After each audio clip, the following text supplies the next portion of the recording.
Yes, it's James. Thomas remembered where all his friends were. Did you?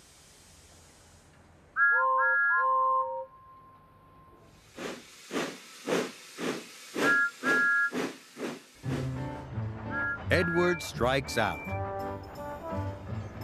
All the engines of Sodor are very happy to work on Sir Topham Hatt's railway. Edward has worked on the railway the longest. He knows everyone, and everyone knows him. One summer morning, Edward arrived at the docks. He had to pick up some heavy pipes. Gordon and Thomas were already there. Thomas was very excited. A new crane had just arrived on the island. "He looks so strong," puffed Thomas. "I'm sure he could even lift you up, Gordon," he chuckled.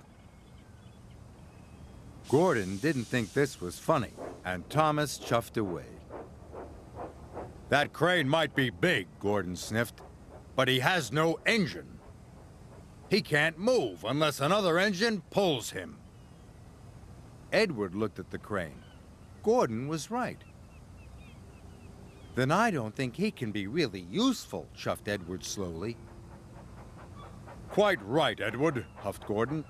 "He will only get in the way." Just then, Percy arrived. He was very excited to see the new crane, too. "He's not very useful," boomed Gordon. "He will only get in the way," echoed Edward.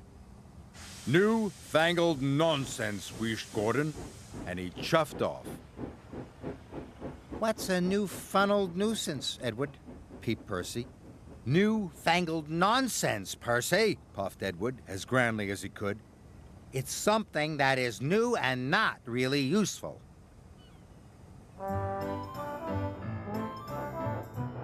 Edward's freight cars were right next to the new crane.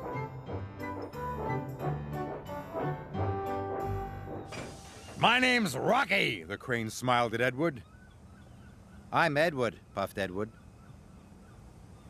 "Can I come with you?" asked Rocky. "I could help you with those heavy pipes." "I don't need your help," sniffed Edward. "Newfangled nonsense." And he puffed off quickly, before the pipes had been properly tied down. Edward was approaching a signal.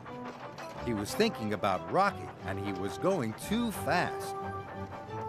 Suddenly, the signal changed to red.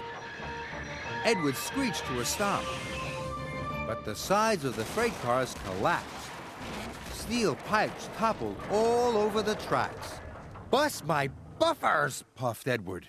He looked at the heavy pipes and wondered what to do. Thomas had said Rocky was very strong. "Newfangled nonsense," huffed Edward, and he asked his driver to telephone for Harvey. Harvey puffed and chuffed as fast as he could to the rescue. Harvey started to move the pipes, but the pipes were heavy. He could only lift them one by one. "This is going to take me a very long time," gasped Harvey. Just then, Thomas and Emily arrived. They saw the pipes. "We have to get through," tooted Thomas. "Why don't you go and get Rocky?" "No, no," whistled Edward. "Harvey is doing a fine job. We must be patient." "I don't like being patient," pouted Emily. "We have a very important job to do." Then they heard Gordon. He was going fast. Then there was trouble. Gordon hit the pipes with a loud crunch. He came off the tracks.